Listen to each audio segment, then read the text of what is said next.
જામકંડોરણામાં 7 વર્ષના માસૂમ બાળકને કૂતરાએ ગળાના ભાગે બચકા ભરી લેતા ઘટના સ્થળે હૃદયમાં કંપારી છૂટી જાય તેવું મોત નીપજ્યું છે। ગુજરાત સહિત દેશમાં કૂતરાઓનો આતંક અટકાવવાનું નામ નથી લઈ રહ્યું।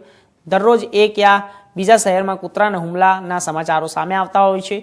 ત્યારે જામકંડોરણાના ઇન્દિરાનગર વિસ્તારમાં 3 નાના ભૂલકાઓ સમી સાંજે કુદરતી હાજરે ગયા હતા। ત્યાં ઓચિંતા રખડતા કૂતરાએ 7 વર્ષના રવિ નામના બાળક પર જીવલેણ હુમલો કરતા બાળકનું ઘટના સ્થળે કમકમાટી ભર્યું મોત નીપજ્યું હતું।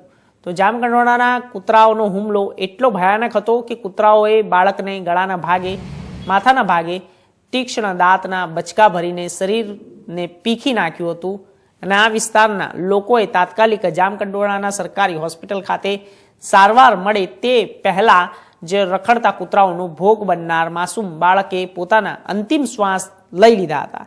આ બાળકના સ્વજનોને કરુણતાથી ભરેલા રુદનથી જામકંડોરણાના સરકારી દવાખાનામાં ગમગીન છવાઈ ગઈ હતી।